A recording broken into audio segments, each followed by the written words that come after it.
Hello, I'm Geeta Gurumuthy. This is the Iran War Today, our daily briefing, bringing you up to date with all you need to know on day 56 of the US-Israel war with Iran. Over the next 24 minutes, we'll be live with our teams of correspondents around the world. Well, let's start with some of today's key developments. And President Trump is sending his special envoys Steve Witkoff and advisor Jared Kushner to Pakistan for fresh peace talks. Well, that comes as Iran's foreign minister is expected to arrive in Pakistan later today. A warning from the US Defence Secretary that the blockade of the Strait of Hormuz is growing and going global as he calls on Iran to make a wise deal. A leaked Pentagon email suggests America may rethink its position on Britain's claim to the Falkland Islands as punishment for its stance on the Iran war. And President Trump announces a 3-week extension to the ceasefire between Israel and Lebanon.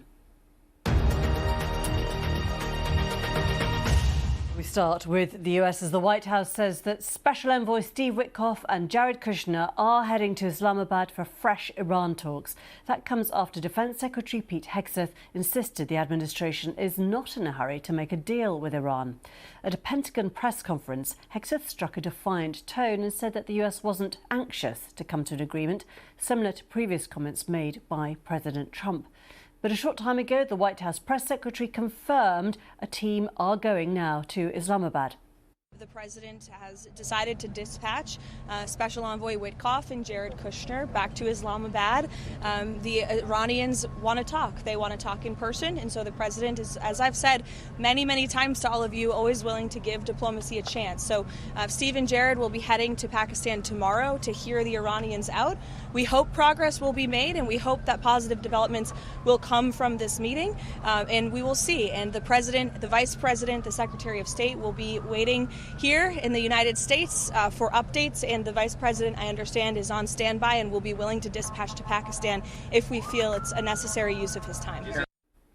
Let's speak to our correspondent Shaima Khalil. Shaima, what is the significance then of this meeting that Witkoff and Kushner are heading to Pakistan? Well, we're getting official confirmation from the Trump administration that now talks are back on the table with the U.S. Special Envoy Steve Witkoff and Jared Kushner now on their way to Islamabad. Earlier in the day, we heard that the Iranian Foreign Minister Abbas Araghchi was also on his way to the Pakistani capital, which means that even though Pete Hegseth was saying that the United States wasn't in a hurry for talks, the United States is now going to be in talks with Iran. What could be achieved, I think, is the real challenge here, because hanging over those talks are a lot of stumbling blocks that have been made more difficult by the U.S. blockade of Iranian ports that has been described as ironclad, going more global by Pete Hegseth himself. I will comment on that phrase that Pete Hegseth used, not in a hurry, not anxious to make a deal. Remember that Donald Trump extended the ceasefire with Iran. We don't know for how long, but what that also means is that the conflict itself has now extended. We're on to day 56. We're going into 2 months, and the president had promised the American people that this would last between 4 to 6 weeks. That is not the case. This is a war that's deeply unpopular here in the United States, with 68% of people worried about the war, 64% of Americans not happy about the way that the president has handled it. And so going into those negotiations, you've got the Strait of Hormuz. Who controls it? Is it open or is it not? Which vessels can go through? That's a big stumbling block. The blockade itself, which Iran says is a violation of the ceasefire, is another stumbling block. And of course, Iran's nuclear program, which we're nowhere near any clarity on that. So there are going to be many hurdles. And I think what Caroline Levitt said there, that they hope that some progress would be made. For many people watching this, progress for now could also mean clarity about where it goes from here and potentially when it's going to end. Shaima Khalil, many thanks. While staying with the prospect of a diplomatic solution to the war, as the Iranian foreign minister is also expected to arrive in Islamabad on Friday night. On a post on X, he said that he will visit Islamabad, Muscat and Moscow, but he didn't mention whether he would be meeting US officials whilst in Pakistan. Let's speak to Gia Gul from BBC Persian, who's in Islamabad. And Gia, where do you think we are now if these talks are going to be held on Saturday? We really don't know yet this. We haven't got a confirmation from Pakistani side. Even Abbas Araghchi, Iranian foreign minister, in a tweet, he said he's only going to Islamabad to meet his neighbor's official to consult about the war with Israel and United States. And I think at this point of time, I don't think it is a coincidence United States decide to send its envoy to Islamabad. Most likely there is some new proposal from Iranian side. And also we know Pakistanis in the past few days, they have been shuttling between both countries, particularly the commander of Pakistani Army, General Asim Munir, and also Pakistani Foreign Minister and Prime Minister. They have been talking to both sides in hopes of closing the gap between them and bringing both sides again back to Islamabad on the negotiation table. We know Iranian, I have been watching Iranian state media, Iranian official, particularly Revolutionary Guards. They say the discussion about enriched uranium taken out of Iran is not on the table.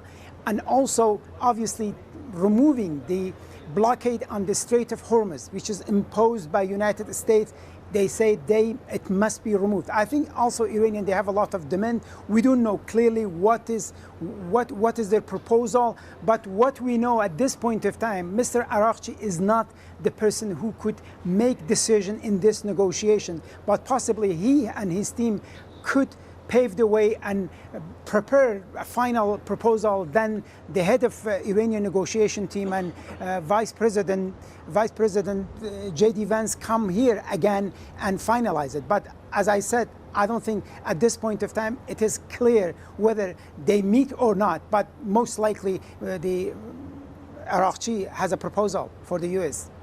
Gia Gol from BBC Persian, thank you. Let's turn now to another potential diplomatic headache. The Pentagon is reported to be considering options for punishing its NATO allies over what the Trump administration considers their lack of support in this war. It's reported that the US is reviewing America's position on Britain's ownership of the Falkland Islands. The UK insists the sovereignty of the islands is not in question. Our correspondent Joe Inwood explained how politically significant this would be. We should say for many, many years, the US position has been one of official neutrality, but essentially recognising de facto rule ownership of the Falkland Islands by the British. What's vaguely would be suggested, I mean, we don't know, it's not been explicitly written out anywhere, but what they could be talking about is shifting so they no longer recognise British sovereignty. We should say that wouldn't have any official impact. It's not up to the United States, these territorial disputes, but it would be, I think, both very politically significant if that were to happen, in terms of the conversations that Argentina would want to have, but also incredibly significant for the British and US relationship, which would really suffer it. The NATO alliance is a defensive alliance. It's set up to defend countries, and so most members of the NATO alliance, they don't view what the war in Iran as a defensive war. They see it as a war of choice that the Americans started. And so many European nations decided not to join in with it because it's not an Article 5, it's not part of the collective self-defense. The Americans don't seem to see it that way. They seem to be viewing what is a defensive alliance as an all-for-one and one-for-all alliance where if they decide they want to start a war, everyone else should join in. And I think most European nations, in fact all European nations, simply don't see it that way. But what we're seeing now is the possible American sort of retaliation for them taking that position. Joe Inwood there.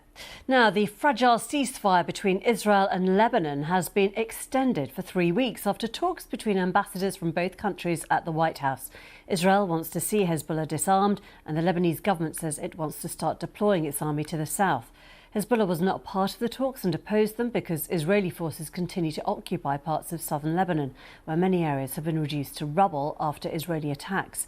Despite an announcement of a ceasefire extension, there have been explosions in the southern Lebanese town of Deir Amez after the Israeli military has ordered residents to leave. Well, let's speak to our correspondent Lina Sinjab in Beirut. Lina, what's the reaction been to the truce extension? Are there concerns that Hezbollah may have, and are there concerns that Hezbollah might be an obstacle?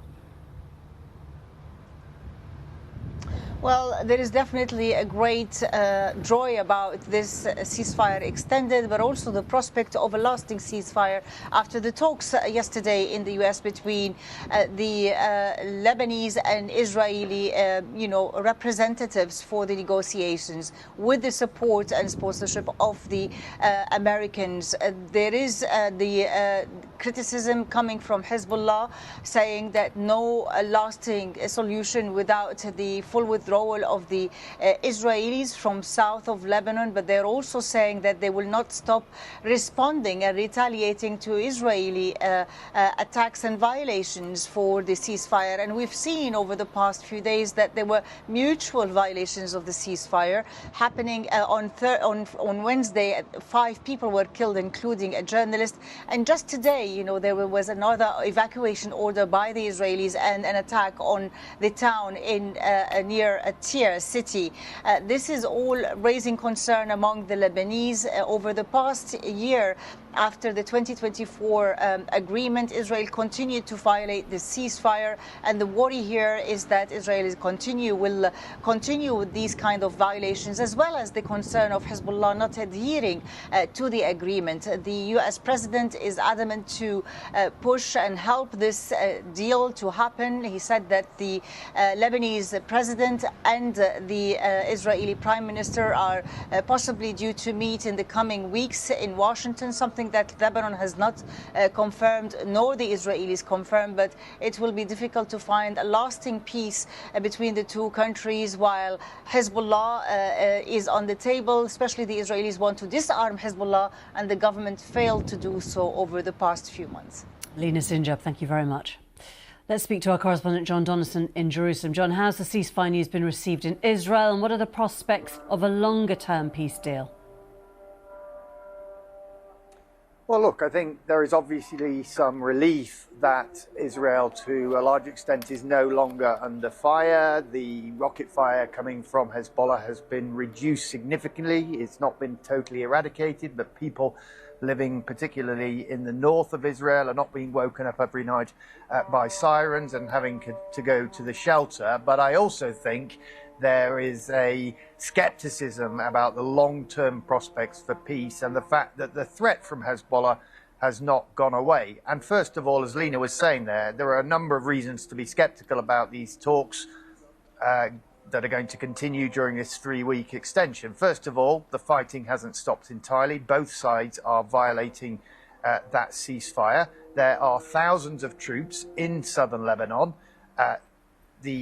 Not only Hezbollah, but also the Lebanese president has insisted that as part of this deal, those troops need to fully withdraw back into Israel to the internationally recognized border. The Israeli government has shown no sign of doing that. And I think, there is quite a lot of appetite within the government, particularly from members of that right-wing coalition, to continue the war in Lebanon and, in their view, finish the job against Hezbollah. And just finally, of course, the key elephant in the room in these talks is Hezbollah are not involved in them. So it is the Lebanese government who are negotiating. They're saying, are they going to have a plan to disarm Hezbollah and get rid of the threat from the south? There'll be skepticism whether the Lebanese government can do that from the Israelis. So look, I guess, it's good that the ceasefire is continuing, but no great optimism about the chances for a long-term peace. OK, John Donnison, thank you. Let's look more closely now at the experience on the ground in Lebanon after a BBC Verify investigation revealed that the scale of Israeli destruction on the south, one family's worst fears were confirmed when satellite imagery revealed their home was destroyed. Merlin Thomas reports.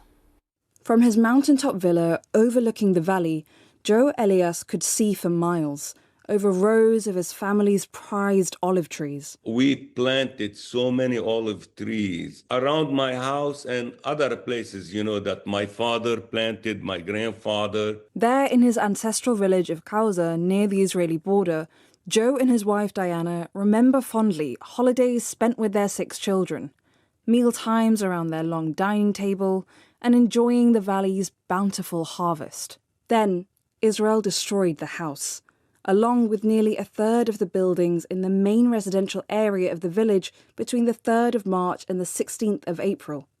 My wife and I, we both were devastated.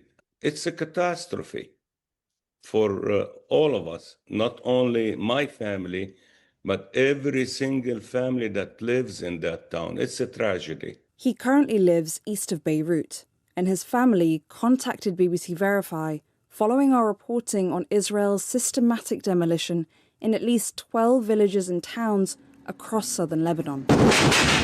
We asked Israel's military why they demolished Joe's home. It said 5 anti-tank missiles were launched towards troops from there, injuring 4 soldiers. It didn't provide any evidence or details when asked, but said it had struck several military targets, including the Elias home, to prevent further attacks against IDF troops. Israel has been fighting the Lebanese armed group Hezbollah after it launched rockets and drones into Israel in support of Iran at the start of the war with Israel and the US. Israel responded with a wave of strikes, targeting what it said was Hezbollah infrastructure, and launched a ground invasion of southern Lebanon. For now, Joe doesn't know when or if he'll be able to return. I understand there is a war, 2 parties shooting at each other, firing missiles and all of this. But at the end, in reality, the Lebanese civilians, the one who pays the price. Joe and Diana's story is just one of the more than 1.2 million people the UN says have been displaced across Lebanon since this conflict began. Merlin Thomas, BBC News. Now, we've spoken a lot over the last 8 weeks or so about the global economic fallout of the war, from the price of fuel to food and fertiliser. Ships in the Strait of Hormuz remain at a near standstill. Global energy flows are massively disrupted, the price of oil remaining stubbornly high as a result. Let's speak to our economics editor, Faisal Islam. And Faisal, this really is such a key question, isn't it? How long can global supply chains and the global economy endure so much disruption? Yes, and it's almost like every time you take a step forward here, you get 2 steps backwards. It seems like peace talks get out there, the talk of them, it affects the markets, and then you hear some contradiction.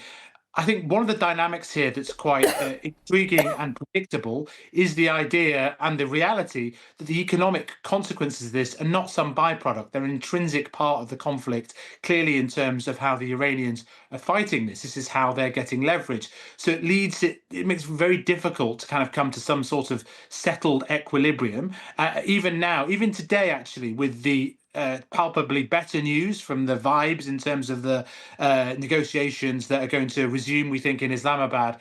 The market's sort of like, it's almost like they were saying, well, let's just wait and see what actually happens this time. They've got excited before. The oil price in terms of Brent crude remains still pretty high. It came down a little bit, but it's still well over $100 a barrel.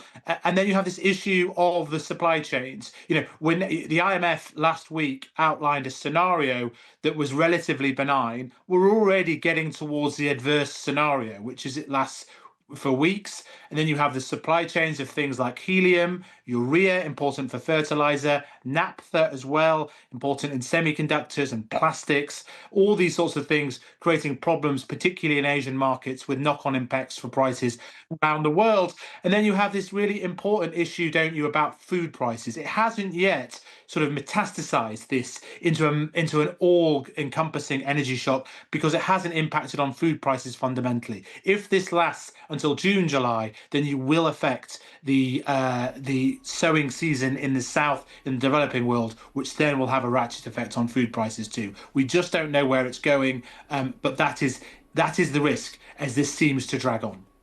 Faisal Islam, thank you very much indeed. Those are really big, key global concerns. Well, there are now signs that peace talks could be resuming between the US and Iran, but those reports haven't yet been confirmed in Tehran. And the latest from the country's foreign minister is that they're currently more focused on their neighbours than the US. Our chief international correspondent, Lise Doucette, is in Tehran. Reports are coming in tonight from Washington about a possible new round of talks between the United States and Iran, not at the level of the US Vice President J.D. Vance, but President Trump's envoys Steve Witkoff and Jared Kushner, possibly heading to Islamabad again. Those reports still haven't been confirmed here in Tehran. And Iran's Foreign Minister Abbas Araghchi is now making it clear his focus is on his neighbours. He has written a post on social media in which he said, "Our neighbours are our priority," as he embarks on what he described as a timely tour, visits which will take him to Pakistan, to Oman, as well as to Russia. Iran has a lot to discuss with its neighbours, not just support during this crisis with the United States, but also future arrangements in the region, whether it's security or control over the Strait of Hormuz. Iran clearly sees its presence in that strait, not just as a bargaining chip in its current talks with the United States, but also an economic lifeline as it tries to ease the effects of international sanctions. And on top of that, political leverage in the long run, if and when an agreement with the United States is ever reached. And for the moment, U.S. naval blockade of that port, its seizure of a vessel belonging to Iran as well as its crew, remain one of the major stumbling blocks to the resumption of any discussions. Lise Doucette in Tehran for us. Well, with the US envoys now heading to Pakistan and the Iranian foreign minister heading to Islamabad too, there are growing hopes that progress could be made in terms of further peace talks and the potential for a diplomatic end to the war. Let's speak to our security correspondent, Frank Gardner. What is the prospect of progress in any talks that could happen over the weekend, Frank? Well, it's obviously a great positive move that these two envoys are going to Islamabad. But the fact that J.D. Vance is not going, and he was there at the previous ones, shows that the US is kind of cautious about exactly what Iran is going to be prepared to offer. Let's just remind ourselves what the core issues are, because the Strait of Hormuz has become a major issue, but it wasn't an issue at the beginning of this war because it was open. The war has caused it to be shut, effectively. So the core issues are really about Iran's nuclear enrichment program. Iran wants to be allowed to carry on to continue to enrich its own uranium. The US would like to stop it altogether, and it also wants to remove the approximately 441 kilograms of highly enriched uranium that is believed to be sitting in gaseous form in canisters down beneath the tunnels underneath Isfahan in the mountains, where it was bombed in June last year during America's Operation Midnight Hammer. Now, Iran is hanging tough on both of these, but clearly progress has been made of some sort, otherwise they wouldn't be having these talks at all.